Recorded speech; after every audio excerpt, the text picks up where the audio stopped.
Assalamualaikum warahmatullahi wabarakatuh.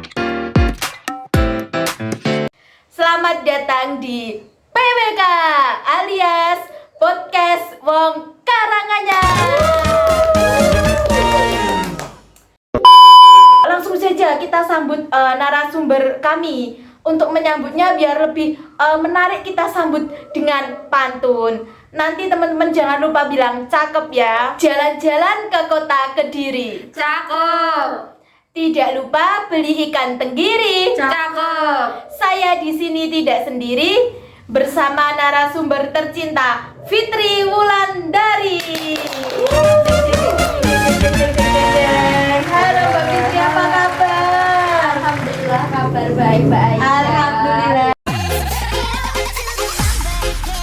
Mbak Aisyah gimana kabarnya? Alhamdulillah luar biasa. Allah Akbar, sangat Masya baik Allah. hari ini Mbak. Oke.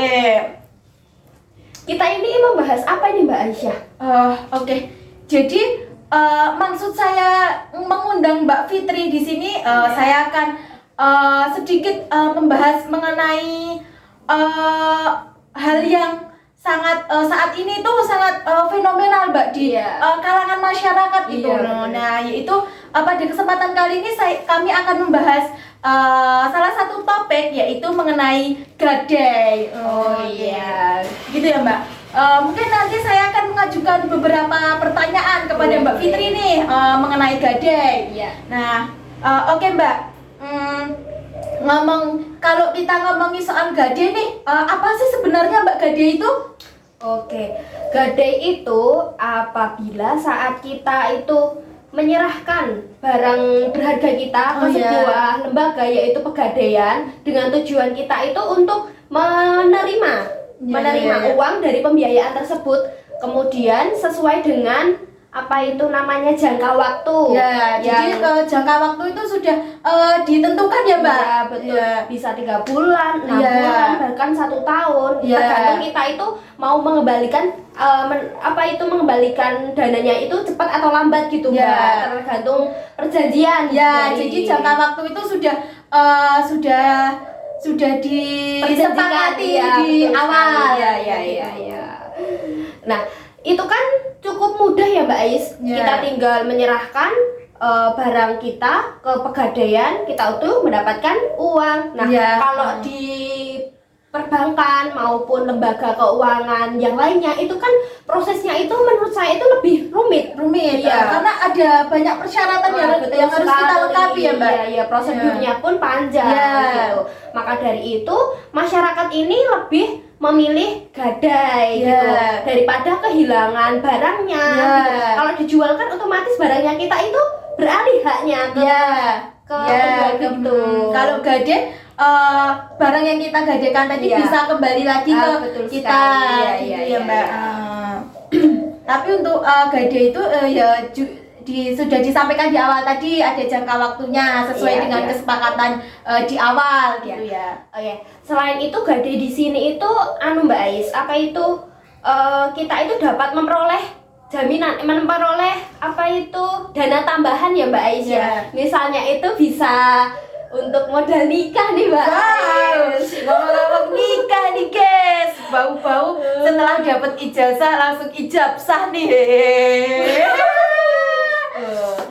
Dilulusin dulu Iya Mbak. Jangan buru-buru lah. Kalau masalah nikah itu ya guys, nggak perlu cepat, yang penting tepat. Dan nggak harus sekarang, tapi harus dipersiapkan dari sekarang guys masalah itu. Good job. Iya ini nggak perlu cepat tapi harus tepat, dan nggak perlu sekarang tapi harus dipersiapkan dari sekarang guys. Ingat itu. Mbak sudah ada calon? Oke, kita kembali ke laptop aja ya guys. Nanti malah panjang nanti ceritanya. Oke. Kalau di Islam itu gadai sendiri itu diperbolehkan nggak sih Mbak? Kalau di Islam itu gadai itu diperbolehkan ya Mbak Ais, karena di dalam gadai itu ada prinsip yang namanya keadilan dan tolong menolong, saling membantu gitu. Jadi tidak ada hal atau pihak-pihak yang dirugikan gitu Mbak Ais. Jadi saling menguntungkan, saling membantu, gitu. saling membantulah ya satu sama lain. Jadi intinya kalau dalam Islam itu gade itu diperbolehkan gitu ya Mbak. Ya, jadi saling membantu gitu.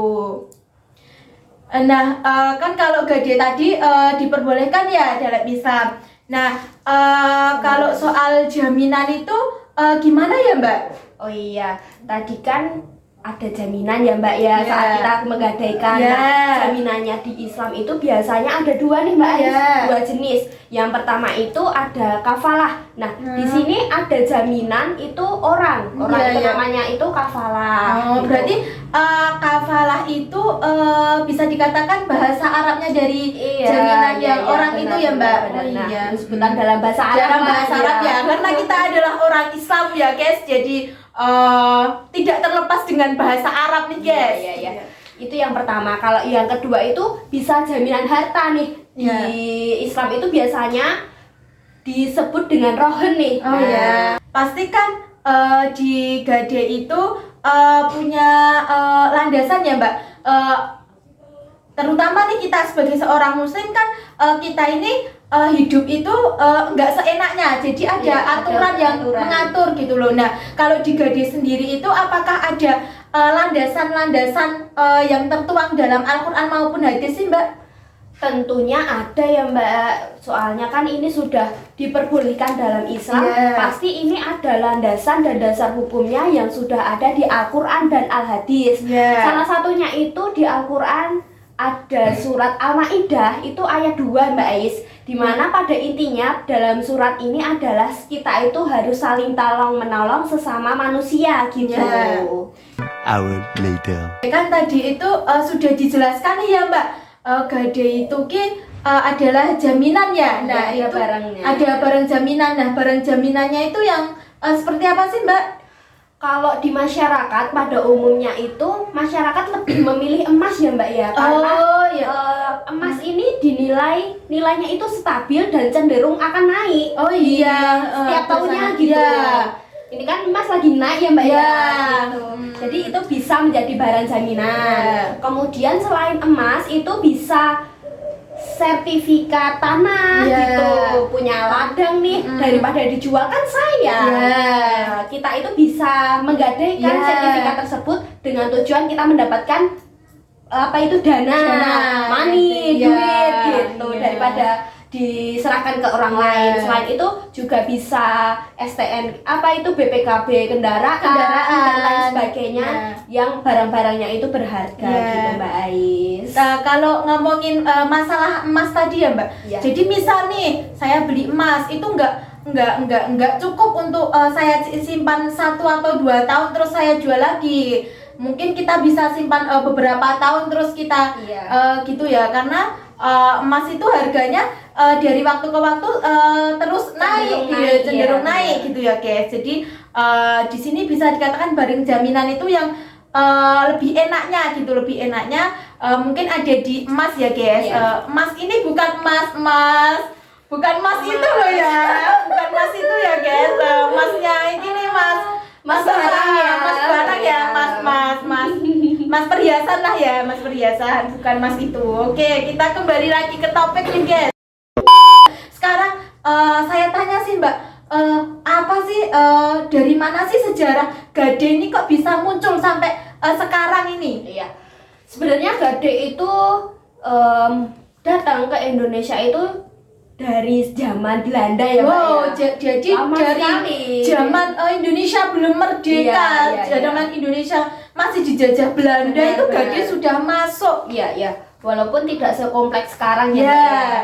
Itu tepatnya itu pada tahun 1600-an sampai 1945 ya Mbak. Lama ya Mbak, ini padahal udah tahun 2024 nih ya. Benar sekali. Nah, pada saat itu walaupun pegadaiannya ini masih dalam hal sederhana, masih dalam tradisional yang muncul di Indonesia sebagai bagian dari sistem keuangan kolonial Belanda gitu. Masih sangat sederhana, belum sistemnya itu belum sekompleks sekarang lah, gitulah ya. masih sederhana. Kemudian pada saat itu digunakan juga untuk memberikan pinjaman kepada masyarakat nih, masyarakat pribumi lah.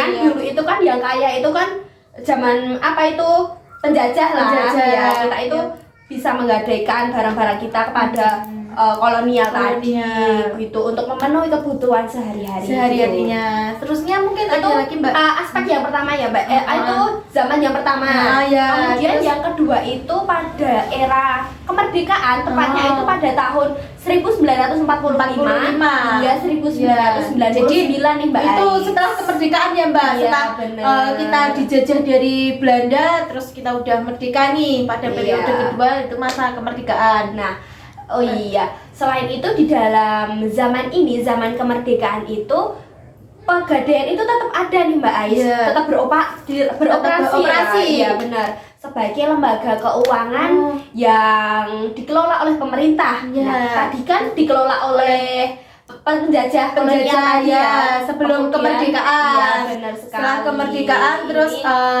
dikelola oleh pemerintahan. Ya, jadi ada keuntungan lah gitu. Kemudian di dalam masa ini juga pegadaian itu lebih berkembang nih. Nah, berkembang sebagai lembaga keuangan yang memberikan pinjaman dengan jaminan emas dan barang-barang berharga lainnya milik masyarakat gitu. Itu masa yang kedua ya Mbak Ais. Tadi kolonial, kemudian masa kemerdekaan, kemudian yang ketiga itu era reformasi. Nah, ini lebih kompleks lagi. Iya, benar sekali. Tepatnya ini pada tahun 1998 hingga saat ini Mbak Ais. Ya, tahun berapa ini guys? Sudah tahun 2024 ya. Lama sekali ya. Di dalam masa ini itu dengan berkembangnya ekonomi dan keuangan Islam yang ada di Indonesia ini tentu muncul kebutuhan-kebutuhan untuk memiliki apa itu lembaga keuangan yang sesuai dengan prinsip-prinsip ekonomi syariah tentunya lebih utama karena kan kita adalah orang umat Islam jadi apa-apa itu kita kalau melangkah itu harus sesuai dengan tuntunan syariat Islam ya guys. Jadi kita itu melangkah enggak seenaknya, enggak ngalor ngidul ngetan ngulon, tapi kita melangkah itu ada aturannya ya guys. Ada landasan-landasan yang harus kita penuhi gitu ya Mbak. Pedoman yang kita penuhi. Jadi kan sebelumnya kan mungkin belum sesuai dengan prinsip-prinsip syariah gitu. Nah, sekarang itu lebih sesuai dengan prinsip syariah yang ada di agama Islam gitu. Nah, pegadaian syariah di sini itu menyediakan berbagai layanan. Yaitu layanan keuangan yang sesuai dengan prinsip-prinsip syariah tadi ya Mbak. Misalnya itu bisa larangan untuk riba, itu kan biasanya kan di lembaga pembiayaan syariah, lembaga pembiayaan konvensional itu kan biasanya kan ada riba, ada kelebihan tersendiri gitu. Beda dengan yang syariah ya Mbak. Yang syariah tentunya riba itu dilarang ya teman-teman. Tidak ada gitu. Dilarang dalam Islam tentunya kalau riba itu. Nah, selain riba ini kan gadai syariah ini bersifat halal. Kemudian apa lagi Mbak Ais? Nah, kan kita tadi ngomong-ngomongin apa itu gadai syariah ya Mbak. Nah, jadi gimana sih gadai syariah saat ini itu? Mungkin sudah saya singgung yang tadi ya Mbak Ais, pegadaian syariah hingga saat ini itu masih beroperasi ya. Nah, sebagai lembaga keuangan yang memberikan pinjaman dengan jaminan berharga tadi ya Mbak Ais ya. Namun dengan prinsip yang aturan yang berbeda nih. Nah, lebih ke syariahnya gitu. Nah, kemudian di dalam pegadaian syariah ini juga lebih berkembang pesat. Masyarakat ini mulai berbondong-bondong lah untuk mengetahui lah lebih mengetahui gadai syariah daripada masyarakat yang sebelumnya. Masyarakat awam lah lebih paham sekarang gitu. Jadi gadai syariah ini ya tentunya harus sesuai dengan prinsip-prinsip syariah dalam Islam ya Mbak. Oke. Apalagi ini kan prosesnya itu mudah kan Mbak. Itu menarik perhatian masyarakat untuk berbondong-bondong ke gadai syariah. Iya, Oke. apabila membutuhkan dana yang Iya, mendesak. mendesak seperti Tanpa- di awal tadi. Bisa sebagai apa tadi di awal modal nikah. Oke lah, lanjut lagi ke topik ya guys. Ini lagi ngomong-ngomong gadai syariah. Tentunya ada gadai konvensional juga ya kayak Mbak. Nah, apa sih bedanya gadai syariah dengan gadai konvensional ini? Iya, sebenarnya kan gadai syariah ini ada setelah gadai konvensional ya, Mbak. Iya. Jadi mau tidak mau gadai ini masih dalam naungan gadai syariah, pegadaian Iya. syariah, pegadaian konvensional. Ya, Jadi iya. pegadaian konvensional itu lebih dahulu daripada benar sekali.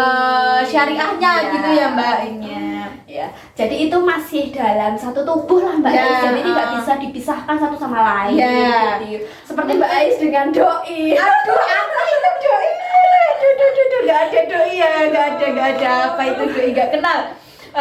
Oke, kembali lagi ke topik ya. Nah, jadi mungkin bisa dikatakan gini ya Mbak, gadai syariah sama konvensional itu mungkin masih dalam satu ruangan, masih Iya. dalam satu rumah tapi agak beda kamar, bersebelahan gitulah ya. Iya. Namun Mbak Ais di dalam gadai konvensional dengan syariah ini terdapat perbedaan ya? Ya, tentunya ada lah Ya. Mbak perbedaan karena Ada konvensional beberapa. sama syariah nih tentunya ada perbedaan nih. Nah, kalau perbedaannya sendiri itu apa sih Mbak? Ini terdapat perbedaan, yaitu perbedaan yang pertama yaitu dilihat dari landasan hukumnya. Oh iya. Iya, tentunya berbeda. Kalau berbeda. Iya, kalau gadai syariah itu berlandasan atau berdasar hukum pada Fatwa DSN MUI nomor 24 hingga 25 tahun 2002 Mbak Iya. Ais. Saya Jadi- lahir itu. Belum Pak, saya belum Oh, itu belum. 2002 saya belum Iya. masih masih apa ya? Iya.